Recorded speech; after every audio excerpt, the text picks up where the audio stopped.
Hi, I'm Ryan with TruckSpring.com, and in this video I want to talk to you about tie rod ends.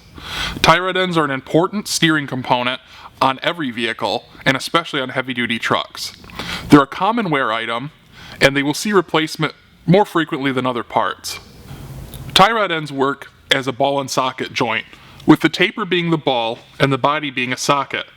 A layer of grease cushions them, and it should be replenished every time the truck is serviced. When trucks aren't serviced properly, and these aren't re-greased, wear will happen between the ball and socket.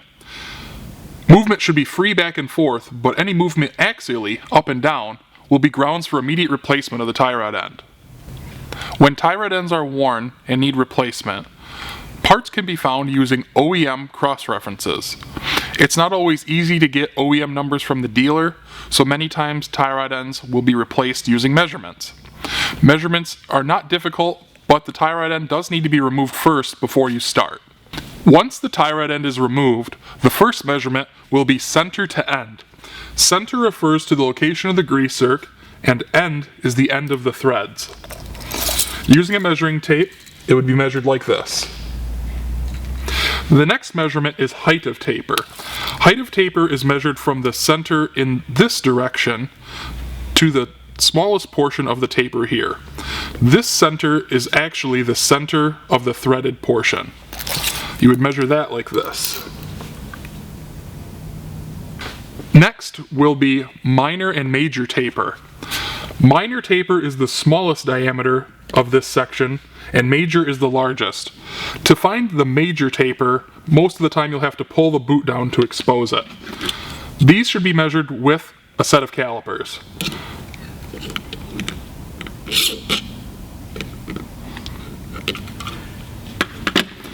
The next measurement would be taper length. While you have the boot pulled down, the length of the taper from the major to the minor should be measured, also with a set of calipers, just because it's easier.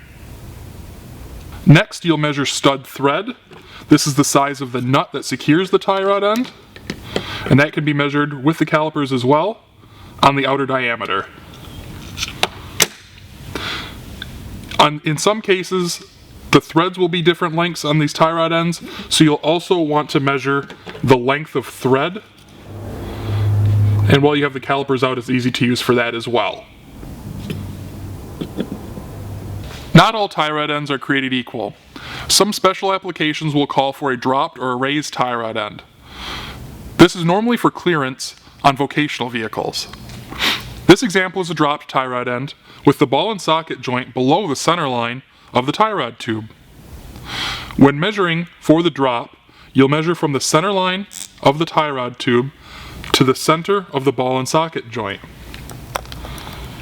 We'll draw an imaginary line so you can see the center of the tie rod tube, and it would be measured like this. A final measurement should be taken of the diameter of the threads to ensure that they will interface with the tie rod tube. Not only the thread diameter, but the thread direction should be accounted for, because opposite side tie rod ends will be threaded oppositely, so adjustments can be done when the truck is aligned. After replacement of the tie rod end is complete, an alignment should be done on the truck. This will prevent tire wear and other issues that could arise from misalignment. Thank you for watching. I hope this has explained a little bit about tie rod ends that you didn't know and helped you with identification on your own replacements. If you still need help, feel free to comment below on the video or reach out to us at TruckSpring.com.